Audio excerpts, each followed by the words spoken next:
Another edition of the Sports Exchange. My name is Scott Morganroth, the Motor City Madmouth. Have a great crew today, all of three of us, which is great. Okay, and that my crew here is Rick Curti. Welcome back to the broadcast, Rick. Thank you, Scott. And JB Ellis. Welcome back, Mr. Ellis. These two guys are going to be regulars on the Sports Exchange, and of course, we'll have George Eichhorn as well as other guests along the way. But I just want to make sure that we talk about the topic of the week. And tonight's topic of the week happens to be baseball. Maybe a little carryover from last night's 108 Stitches baseball talk with a little bit more and then some. So the title of the show is going to be Baseball. What am I looking at? But before I get into all that, okay, I don't want to let everybody know at the top of the show there is to please subscribe to the South Florida Tribune on our YouTube channel or visit www.southfloridatribune.com. And then you can follow us on Twitter at Tribune South. And to advertise, call 954-304-4941.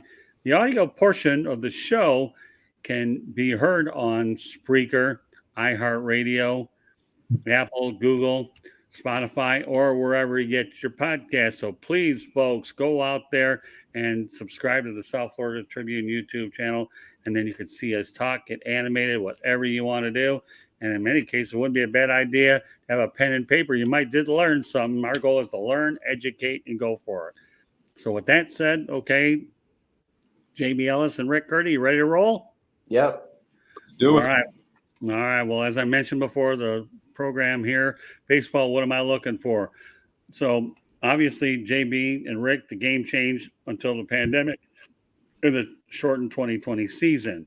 Now, a lot of this stems for the criticism of Rob Manfred, who many claim is the worst commissioner. He's been titled an evil villain. I don't think I'd really go that far. You know, I've seen commissioners far worse than that, but won't get into that tonight. But during the pandemic, we saw 7-inning doubleheaders, the 3-batter minimum for relievers, which I don't actually think is bad because I grew up in an era of baseball where relievers actually pitched 2 and 3 innings. So for a pitcher to have to pitch to a minimum of 3, that doesn't really bother me. And the ghost runners to save pitching stats or the runner starts at second base, I'm not so crazy about that. But we'll talk a little bit about the pandemic, and then we're going to discuss this topic. We know that during the full season, the 7-inning doubleheaders disappeared. The universal DH actually has become permanent. I think that's a move that a lot of people wanted for the longest time. And I think that one of the things, JB, when you wrote in your article that you felt that the ghost runner is running rampant with the game and it's losing the soul. I'll let you elaborate on those comments in a moment. I just want to make sure we get everything out there. And shortening the game times, obviously, is the key to saving baseball. I know we're talking about the spiral and the self-inflicting wounds of baseball as well. And, you know, again, the thing that's important that we talked about, Rick and I did on last night, 108 Stitches Baseball Talk, is MLB is not doing a very good job promoting their major sports stars. And I think they're ranked number 3. I don't count hockey, which is a North American sport. So some of the things that we'll talk about the game, and we'll all break them down, is a home run strikeout fest. Yeah, that's definitely something I'm not too crazy about. We don't need too many more Rob Deers out there. It's feast or famine. Okay, Rob Deere was one of the biggest classic hit home run or strikeout. We talk about the shift analytics, although that's going to change because of the collective bargaining agreement next year. And, of course, we talk about the double switch being dead. Yeah, I don't see that as much anymore. And I know, JB, I love the line that you put in your article that you call it a 3-hour snooze fest of strikeouts, which you attribute to bad discipline. And then, obviously, long gone the hitter the other way. And, of course, the stolen base, you know, is becoming extinct nowadays. And you're talking about the old-fashioned way of bunting the runner over. And, of course, we all the batting averages are plummeting and the strikeouts are going up. So we all know that baseball is a glorified home run derby. I put all those points out there, okay? Now, before we get to those points, I had a chance to see the Florida State League game between the Jupiter Hammerheads and the Palm Beach Cardinals on July 4th, and they implemented the pitch clock. What am I thinking, NBA? You might as well think that it's NBA. The pitch clock and, you know, trying to speed up the game. And, you know, to me, I have a problem with the pitch clock anyways, because I don't want to mess around with the purity of the whole thing. And I know that they use a challenge system where they don't use robot umpires, but they allow each team to challenge 3 or 4 times and go from there. I wouldn't have a problem with the challenge system. So, all right, with that said, I've got it all out there for everybody to hopefully digest it. JB, why don't you talk about why you wrote this article and emphasize the key points of what you were trying to emphasize to everybody else out there? So growing up, I mean, I grew up in Brooklyn, huge Yankee fan. Baseball, the number one sport, I could have cared less. I would play basketball every Sunday, CYO. Didn't care I missed football. Didn't care about watching the NBA. College basketball was great, but baseball season, that's what everybody loved. You had your Met fans, the Yankee fans, we fight all year. Who was better? That's all we talked about. Nowadays, who talks about baseball? Who cares? Why is the most exciting sport that there was is just dying? It's hard to watch. You have guys that can't hit the ball the other way. They can't bunt. They're taking the game out of the manager's hand with the universal DH. You know how much fun it was to watch a game and you see a double switch and you're sitting there with your dad or your friend. Is he going to make that change? I would have put that guy in to pitch run and then have him hit. I would have put him into pitch. Now it's okay. The DH is up. There's no pinch hitters. You don't have to worry about your bench. It's just not fun. Well, I mean, I grew up in the 70s, and the designated hitter was implemented. One of the first designated hitters ever that I got used to was a guy by the name of Willie Horton, Tiger legend.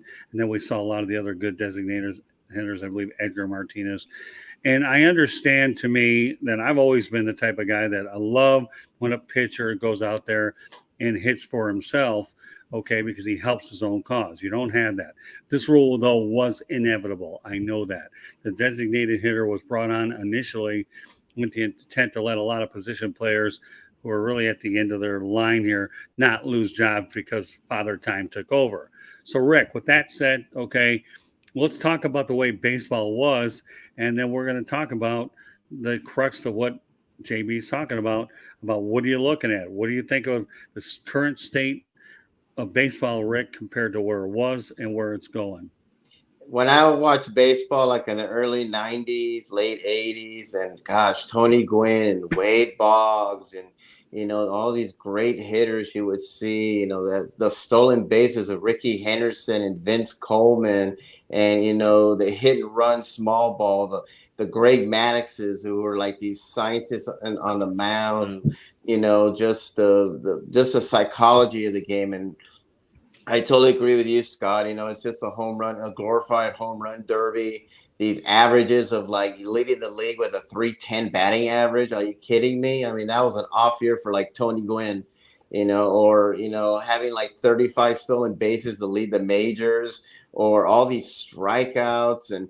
And I could care less if Stanton or Judge hit a 500-foot. Who cares? I could care less about that. It's still one home run. So that's what I just hate about it. And it is hard to watch. It really is. And this whole analytics thing, to me, is ruining it. All this second guessing, like, no, let's do this strategically. And I think Cash and Dave Roberts use it way too much. And it's just overused. To me, it's just overrated. Just you got to coach by your gut, and these guys don't coach by their guts anymore. It's all about science and about, if a pitcher is red hot, you don't take him out of a perfect game. That's like a right. Rule, an unwritten rule you just don't do. You don't take someone like a Kershaw, who's like one of the greatest pitchers we've seen in our lifetime, throwing a perfect game, and you take him out because of analytics, give me a break. I mean, just play the game. You play to win. Stop over analyzing everything, and just teach players to do small ball, hit, run, steal. That's what baseball's about, not these 500-foot who cares home runs. JB, I think some of the things that are interesting as we continue this discussion is what Rick talks about is, I don't believe that you take a guy out pitching a perfect game. And and we've talked about on previous shows, Rick, that to me, a no-hitter is legitimate only when one guy completes the whole game. I don't care about the team stat. So if you talk about what am I looking at? Well, I'm looking at some disturbing things that we're a far cry from when I was brought up. Number one rule, I don't believe that you take out a guy throwing a no-hitter or a perfect game until he can no longer do it or the no-hitter is broken up. So what am I looking at? That's one thing I don't like. Two, the shifts, okay, the illegal, although they're going to get rid of them next year. That to me is, if a guy can't hit the other way, shame on him. So then you wonder where the fundamentals lie. Do you have enough good coaches in your minor league system to be able to get guys to hit the other way? That's another story. You follow me, JB? So then, Yeah. but the biggest thing I don't like, and I don't know why they even went back to it, I understand they're trying to shorten games, is that ghost runner on second to me absolutely makes me sick to my stomach. You could do a lot of things with the game, but the ghost runner, and their double day would turn over in his grave if he saw anything like that. And the pitch clock, okay, 14, 19 seconds, I don't care. You know what I mean? I don't have a problem with the mound visits being limited to maybe 4 or 5 a game. That isn't a big deal. It really isn't. I don't have a problem with the intentional walks saying save the 4 pitches, okay, just let them go. It doesn't matter. You know, so I have no problem with those little minor changes because they aren't that big of a deal. They really aren't. But when you start to mess around with the purity of the game, then I do present issues there. You know, again, what am I going to tell you? How many times do I have to say in this broadcast, okay, about the no-hitters? Don't pull a guy out during the – and that's where people get a little bit agitated, you know, the pitch clock. And again, we talked about the 3 batter rule. Who the heck cares?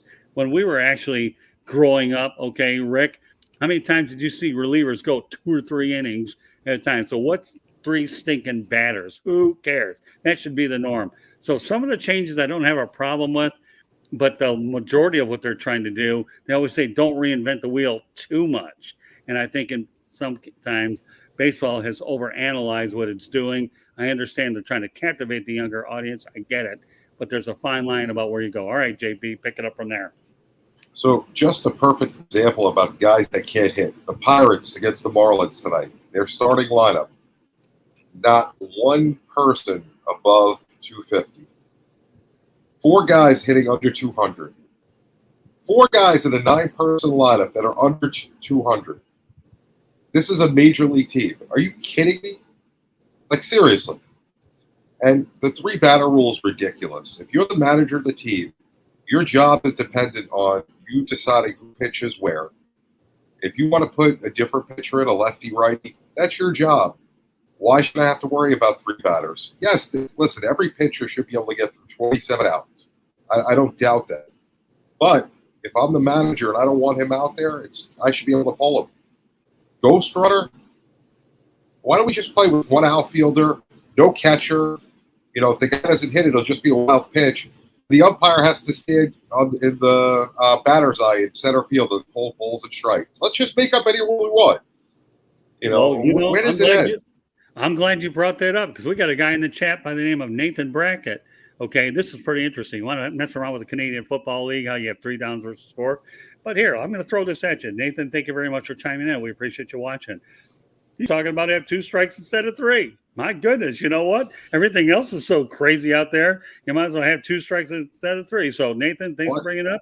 I'll let the crew go ahead and comment. I don't think I'd go that far because then you're really messing with it. Why even have strikes? 1 pitch. We can make the game really quick. 1 pitch, that's it. If it's a ball, you get the walk. If it's a strike, you're out. And if you hit the ball, whatever. You know, we can play automatics. Remember, like when you used to play when you were a kid, you know, you play automatics because you didn't have enough guys to field. Right. You know, make the game really quick. Everything will be automatic. Let's just change everything. It's stupidity. Yep. Yeah, I think so. But yeah, I mean, it does make it interesting 2 strikes instead of 3. I don't think it'll ever happen. Let's face it, nobody would even consider such a thing. But you know what? We're talking about Rob Manfred. With Rob Manfred, you never know. I mean, the only guy that's smiling when there's going to be a lockout, so maybe. That's true. I mean, but you know what? Hey, listen, this is a show where we hope a lot of people are going to provide us with some information that I can bring it up in the chat room. And I like it when people are off the wall. They come up with different stuff. And this is just really good dialogue. But no, 2 strikes instead of 3, I don't think that'll ever happen. Then again, you never know. I never thought I'd ever see a ghost runner on second base too. And you know what? I don't like watching minor league games anyways. But again, we all know full well that they happen to be the testing ground for all the different things, whether it's robot umpires, pitch clocks, and whatnot. So it's something that people have to really think about when you talk about the game itself. And Major League, I think that anybody that thinks that they're going to go with robot umpires and they really are serious about this, oh gosh, horrible idea. Yeah. I mean, don't get me wrong. I watched the Dodgers Cub game Sunday. I don't know who was umpiring first base, but you have one job, to call a guy safe or out. The ball's fair or foul. I get if it's a close play, and that kind of was great when it's a close play. If you're right, you're right. I mean, he missed a call by about a step and a half. He called the guy out and he was safe, or vice versa. Foul ball that was clearly foul, he called it fair. I mean, good job. I don't get it. I can live with close calls and umpires being consistent with the strike zone. Some guys like the inside strike. Some umpires will call a high strike, and they call it that way all game, and that's fine. I can live with that. But when you got these umpires that are just so off, I don't know. Baseball's in trouble. Yeah, well, I'll tell you what. I remember when Armando Galarraga lost that complete that perfect game, and and then he had that actually forced their hand to go out there and get instant replay. I think they only had used it in two places. What was it? Mainly foul balls and home run calls, but then they had no choice but to go ahead and bring it in. I mean, and to this day, I still can't believe that over the course of time that there comes a point where I know it's hard to change history, but I still think Armando Galarraga should have had that perfect game, and so does everybody in this whole world. And I know Jim Joyce was apologetic. He felt bad about it. But you know what? To me, that's still no excuse. You have the technology. You use it. You have to maximize every resource that you have. So with that said, we all know that baseball, obviously, we wonder what we're looking at. So let's play a game of hypothetical, okay? And we know we could play a game of hypothetical. Item number one, JB, how do you think BillyMartin would handle managing in these times? I think he'd probably get thrown out a lot more than what he does right now. What he did when he was managing before he passed away. I mean, these rules are absurd. The umpires are absurd. I just don't get it. Okay, I'll give you another name, and Rick, remember the names because I'm coming back to you with it. Okay, I have a Sparky Anderson, another big manager of the past. How do you think he would acclimate to this? He would probably resign. I think he would resign. He was a smart guy. I think he was probably one of the best managers that I've ever seen in my lifetime. Not that Billy was bad, but I think Sparky would have found a way to win with the system. And he could have his guy bunting and hitting the other way. Okay, so we got Sparky. Well, Earl Weaver. Hey, he'd be with Billy. What's that? Him and Billy would be at the bar. They were playing each other, Yankees against the Orioles. By the third inning, they'd both be on the bar at River Avenue having some beers. Okay, and the last one I want to bring up in this whole thing that I really actually feel I have to bring up is Bobby Cox. Well, I have one more, but who wants to comment on that? I think Bobby Cox. I think he would try to find a way. To me, he was a manager's player. I think he would, but he was so old school. I mean, he hated the instant replay, even though we probably needed, but he was so old school. But I think a lot of these managers you brought up, they probably would resign and say, I can't do this. This is ridiculous. This is a joke. These young players are getting paid millions of dollars. They don't want to listen. We're seeing what's going on with TonyLaRussa. Right. An old school manager trying to adapt to the new. And I think his whole ball club is completely just tone deaf to him now. And that's why I think he'll resign. One last one I want to throw out there, I have to, is Tommy Lasorda. Man, that's a great question. Yeah. I try to ask great questions.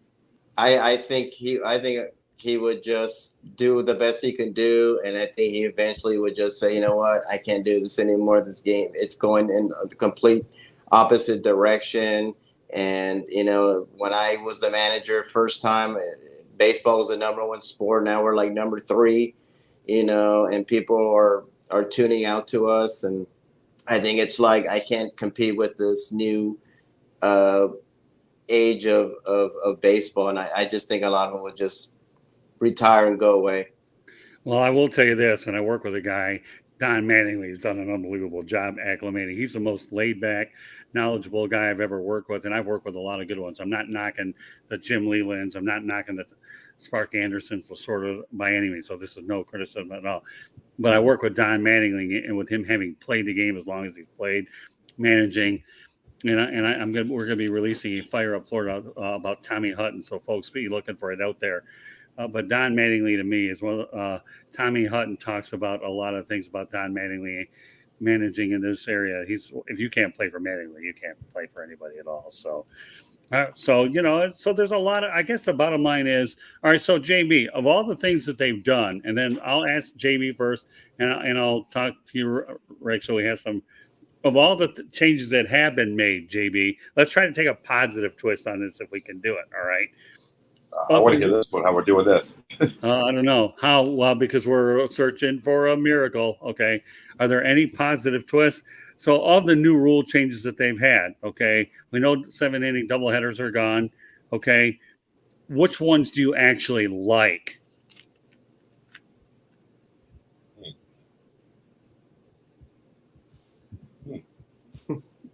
Well, I have a feeling that he doesn't like any of them. I mean, if you said which one am I willing to live with? Oh, okay. I guess if that's going to get an answer out of you, what you're willing to live with, because we already know that you don't like it. I would deal with the three batter for the pitcher. That's the only one out of all of them that I can actually accept. If we had to live with it, I can live with that one. Okay, that's fair. Okay, what about you, Rick? I think the intentional walk, where he had to pitch out for 4 balls, and now they let him just take the base. That's a good one, because it's kind of like, what's the point of throwing 4 balls, to the side when you're going to intentionally walk them? So that's probably the only rule. And actually, the pitch clock. I actually went to a Knights game. They had the pitch clock, and I really didn't notice it. It really wasn't that bad, and I understand why they do it. So I would say the intentional walk and the pitch clock are 2 of the ones that I can see in Major League Baseball, and I would have a problem with those. Okay, well, those are both good opinions. I'm with you, JB. Okay, the 3-batter minimum doesn't mean nothing. The intentional walk, I've got no problem with. Actually, I don't even mind the universal designated hitter anymore. I really don't. I don't mind it. I didn't say I liked it. Remember this, JB. I said I don't mind it. There's a difference between saying I don't mind it and like it. Just remember that. Okay. I'll die on the hill for the DH rule. Listen. The AL had it. I'm willing to accept it in the AL. But you know what? As a Yankee fan, I love watching National League games. I love the psychology of trying to think as the manager. That's what made baseball the greatest game to watch. Right. It's you sit there and watch game 6, and you would say, "What's Bobby Cox going to do in this situation? Is he going to pitch hit for him? Is he going to let the pitcher bat when they need to score a run? They're going to do a double switch. He's got that guy on the bench. He can put him in. You got to actually think. The DH takes away thinking. I just don't like it. Well, that's okay. I bet it was inevitable anyhow, so at least you had a chance to prepare for it. But the 3-batter minimum, I really like. I've been all for it. The intentional walk isn't really a big deal. And even though I went to a game where the pitch clock was in play, I don't know. I still struggle with it anyhow. And to me, those are the 2 that I think stand out in my mind. And as far as the Ghost Runner, get rid of it. Gosh, please get rid of it. You know what? There's a way to fix the Ghost Runner thing. If you really want to keep that, if that's your thing, go to a point system. If you get to extra innings, do it like hockey. What hockey does, overtime wins, and you get a point if you made it to overtime. Because what's going to happen is you're going to cost the team a wild card, because now we have 85 million wild cards, so everybody's to play till the end of the season, except for the Cubs and Pirates. Go to a point system. So if you get extra innings, the team doesn't care if they win. Like, for example, the Yankees or Dodgers, winning that game means absolutely nothing. But it may mean something for Toronto or the Phillies. We're fighting for that wild card. Go to a point system. So if you get to extra innings, you have a shot. And you got something for it, so you don't automatically lose. Well, here's another thing I don't like about the ghost runner. Okay, I hate what it does to the relief pitcher that has to walk in there and can get a loss that he shouldn't get. You talk about a cheap loss. My goodness, I walked into a situation where I got a man on second already, and all it takes here is for somebody to drive him. What do you got? 360 feet, around from one base to the other. Will goes to 180 or whatever the math is, So, you're talking about statistics already that can be tarnished because of something. I mean, it's just the way the game is, so there's nothing you can do about it. All the relievers know about it, but again, I'm going to reiterate what I said all along: the three batter minimum and the intentional walk is all right. I would still struggle with a pitch clock in terms of the challenge system. Maybe over robot umpires. If it's working in the Florida State League, although the Florida State League is considered a low ball, then it used to be Advanced A. It doesn't matter, to me, but leave the robot umpires the heck out of it. Rick, you said you weren't too crazy about it anyways, right? Yeah, I saw in the Atlantic League. The Atlantic League kind of is like a guinea pig for MLB, and they use these crazy rules. They did the ghost runners and all that stuff. And I went to a game where they actually, and it's not like a robot. What it is that the umpire has like an earpiece and it's connected to a computer up somewhere like in the press box, and the computer tells the person, that's really a ball. This is technically a strike.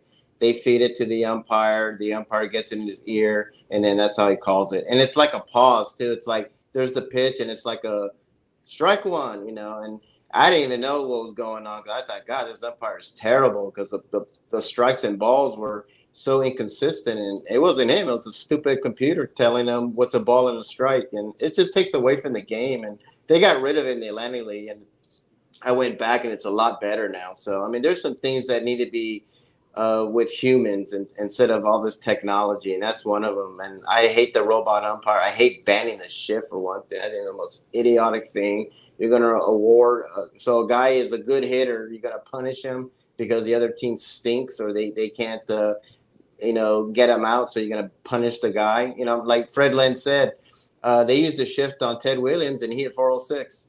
So I mean, it's it's just awarding bad play, and that's what is going on. It's just all these. If you're not a very good hitter and you strike out too much, let's make it easier for you and all this stuff. And that's what I hate what's happening in not only in baseball but in sports general.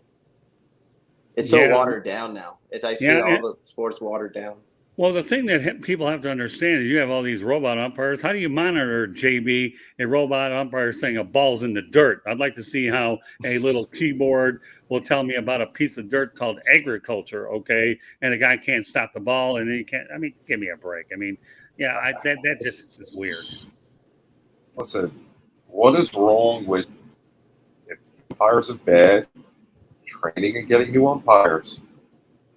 We can't officiate games. People can't call games. I mean, we've had umpires for how many years? They've only gotten worse. But they have umpiring schools. You got to learn how to be an umpire. What's so difficult? We need a computer to do that for. Stupidity. Yeah, it's just gimmicks. That's to me what they are. They're just a bunch of gimmicks because they're trying to attract the young people. And because they're not going to the games because the games are so they're doing all these gimmicky things like 7 innings, robot umpires, ghost runners. I've heard that they might want to do a home run derby so they wouldn't have extra innings, all to appeal to the younger people who are just totally, abandon the game, and it's just, and that's basically baseball's fault, for ignoring the younger people or even African Americans. A lot of them are not even playing baseball anymore. They're playing football and basketball now, and they're you don't see that anymore. And when I was watching football, Tony Gwynn and all these great African American players, I would see all the time, and you just don't see it anymore. Most of them come from like Puerto Rico or the Dominican Republic, but I mean, I miss the Tony Gwynns and the Dave Parkers. The Willie Stargels. I mean, it's just you're just not seeing that anymore. Yeah, I had a great conversation with Scoop Jackson about that about a year and a half ago, and he in his book he goes through that, and definitely if you haven't read Scoop's books, great writer, but Baseball is just in a tailspin. It's going down. Right now, I was so excited when Toronto pulled up all the young kids that they had. Tatis came up with the Padres. Baseball has so many great young players right now. This should be everybody in the world should know who all these guys are. Everybody should be watching, but they don't promote guys. Their promotion is horrible. Okay, you brought that up, and Rick and I talked about it last night. Okay, so now you get your opportunity, JB, to mention this. All right. First of all, I think part of the problem they have with young people is they have all their electronic devices, anyways, and they're distracted when they do get to a game. And you never had that when we were growing up going to a game to begin with. Okay, even us guys in the press box have portable phones, which we can do a lot more to find up information. That's another story. So does technology play into it a little bit? Yeah, a young person can't keep their attention anyways when they're at the game. And why didn't you have nets up there to protect people from foul balls? Because nobody's paying attention to what they're doing. So you got nets there to protect them because they're not watching what they're going to do. All right. So, and again, we're not going to fix baseball in a 40-minute show. There's no way. We're just trying to bring some of the things that we don't like about it. And hopefully there are some solutions down the line. TBD will probably adjust down the line. But anyways, JB, Rick and I talked about it last night. And I realized that baseball does not do a very good job marketing its stars. What will it take, JB Ellis, okay, for baseball to go out there and market its stars better? Okay, Shohei Ohtani's and Mike Trout's don't go on trees, okay? Albert Pujols and Miguel Cabrera, they're going away. And then you have a different generation, whether it's Aaron Judge, Giancarlo Stanton, the list goes on. So, okay, the floor is yours, JB. What will it take for Major League Baseball to do a better job marketing its stars? Stop. First of all, stop with gimmicks. Stop adding teams to the playoffs. The wild card was fine with one or two teams. 3 teams, it's too many. Now everybody's going to make the playoffs. Everyone's in it all year. It's stupid. You need ESPN to buy in. Back in the day, there was nothing going on in the summer anyway. So ESPN used to have baseball on 6 nights a week. Now MLB has its own network. But, you need to have a buy-in from a partner like ESPN, which the NHL got with ESPN and TNT this year. So you're going to see the NHL starting to have a lot more promotion, and people are going to start to learn who hockey players are. And hockey's actually going to have a shot to overtake MLB if that partnership goes strong. You need also Nike to get involved. Nike, what it's done for the NBA because of Jordan, the investment that they have in the players, that's been huge with the promotion. It's going to take a lot of different things. In the stadium, you have to find ways to keep the fans engaged. Baseball is a beautiful sport. It's a work of art. It's not for everybody. It's not the most exciting sport to watch for 3 hours. You're going to have an hour where you may be bored out of your mind if you're not a baseball fan. There's a lot of dead time in it. So the stadium's got to figure out a way to keep the fans interested, to keep you watching. TV's got to do the same thing. But it can be done. It's just a matter of the right partners buying in, the money going in the right area, and getting it done. Well, I've always viewed baseball as the ultimate chess game anyways. If it was so easy to play, why do you think Michael Jordan played a couple of years and wised up? But it's not anymore. Because now we have – but you got to pitch to 3 guys. Right. You're going to have a shift, and you don't know how to bunt anyway, so you don't have to think about anything. You're going to hit it right to the guy in, I don't know what position you want to call that, middle outfield, like it's softball. It's just we got a DH, so you don't think about who's going to pitch hit. There's no more chess in it. It's throw 9 guys out there, follow your analytics, and that's it.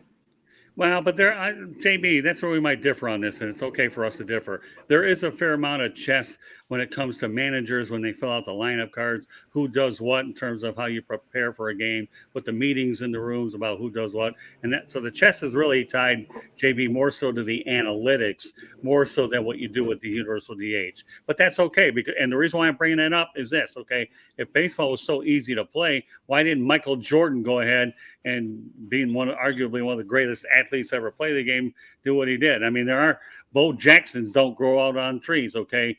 We know Tim Tebow attempted to do it 10, 12 years later, although he was only brought in there to sell tickets at the minor league level. But beyond these guys, okay, if Michael Jordan couldn't make it in baseball because it is a mentally demanding sport. Remember this, folks, okay?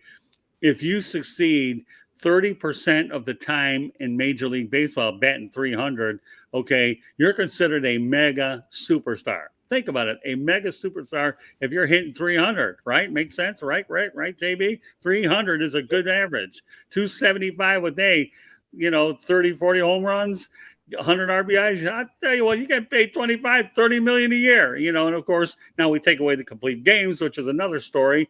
I'm a firm believer that you have too many setup guys there, too many relievers. Geez, oh, right. Peace, folks. There's no reason why you can't go 8 or 9 innings anyhow. With Sandy Alcantara, the guy that I'm working with down here with the Miami Marlins. He likes to stretch him as much as he can, but there's nothing wrong with the complete game. Why? For this reason. Okay. The guy's pitching one every 4 or 5 days. Okay. So therefore you give the bullpen a rest. Okay. And then you keep the relievers fresh. So again, this is the kind of thing where you lose complete games. Roy Halladay was one of those guys who recently threw a lot of them. We also know Roy Oswalt in our time was one. Gone are the days where he had all our complete games back in the day that we were all brought up. So again, these are another aspects that I think are diminishing the popularity, taking away, as you mentioned earlier in the show, Rick, the no-hitters, going 7, 8, 9. Give me a break. You don't pull guys out for that. So, JB, I think the whole idea is when you decided to write what you did, and I think you wrote an outstanding story.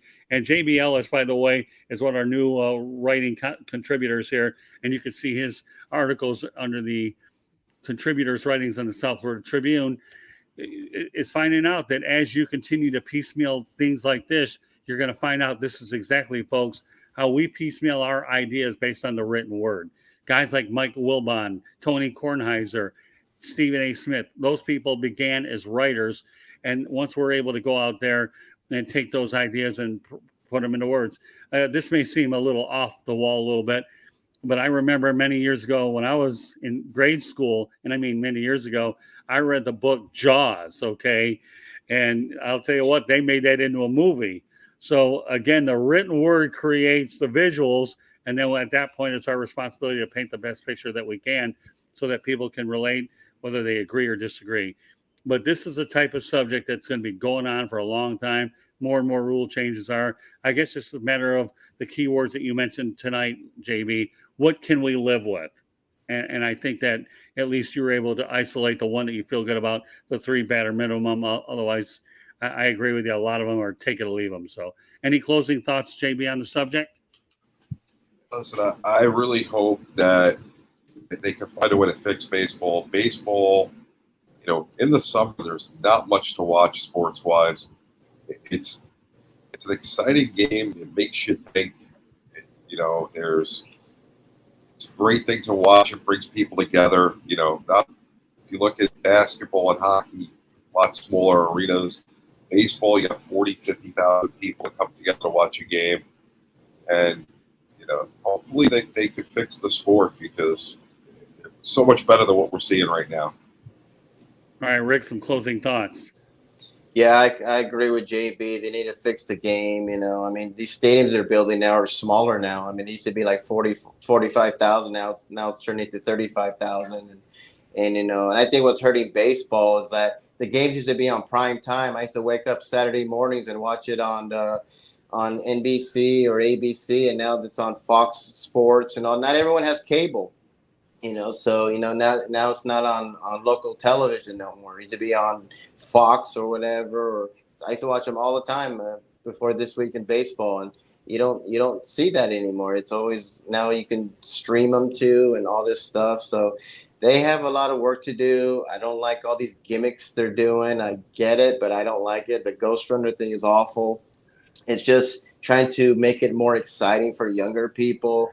And they're probably not gonna come back, because the baseball is a different animal compared to all these other sports. So they need to get their act together, fix it, see what they can do. And I think expanding, I'm a huge fan of expanding. If you put it in other markets that don't have like a Nashville, Charlotte, or like a Portland, where Nike's at, different fan base there, maybe they'll get some some excitement, some different areas for Major League Baseball. Yeah, and the one thing we haven't brought up, and I'm glad you brought the expansion, I think next year they're going to a more balanced schedule, so you won't go out there and see every team play each other 18 times either.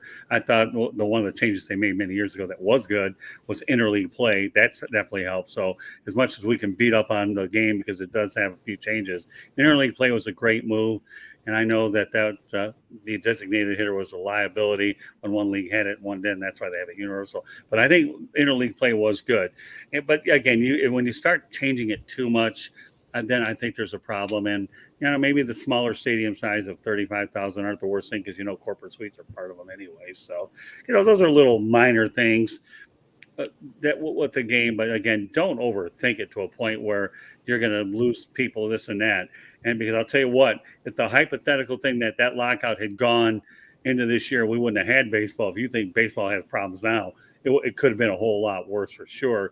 And at least labor didn't get involved. I didn't care about the 90-day hiatus of nothing going on except all of us getting out here content. But taking away from I do miss this week in baseball, Rick and JB. I really do. I mean, these are the type of things that, we all Quick grew up question with. for you, because Sure. I had asked somebody about this a while ago. If they want to make a reboot of This Week in Baseball, because that would be huge for MLB, if they could actually do that. Mel Allen was iconic and phenomenal doing it for years. Who in today's age would be able to do it, in your opinion, and be that good at it? Or, I mean, I don't want to be that good, but that would be close to it. If he would do it, the guy that I would actually think should do it, okay, be surprised at the name, John Miller of the San Francisco Giants. Great choice. I would. I didn't think of it. I would watch that. First person I thought of, but he's up there in age already, probably Bob Uecker, but he's up there in age. Yeah, but I would go John Miller. Yeah. But I like John Miller's great. I miss him on that's ESPN. a great choice. Him and Joe Morgan were fantastic. Yes. Yeah. On Sunday Night Baseball, and ever since they left, I mean, they just gotten some random people on. I'm sorry, and the beauty and the magic with them was fantastic. It was like when they would do a game, they were like telling a story. They were like writers just telling a story about baseball. And now it's just a bunch of young people, and it's just I miss those two a lot.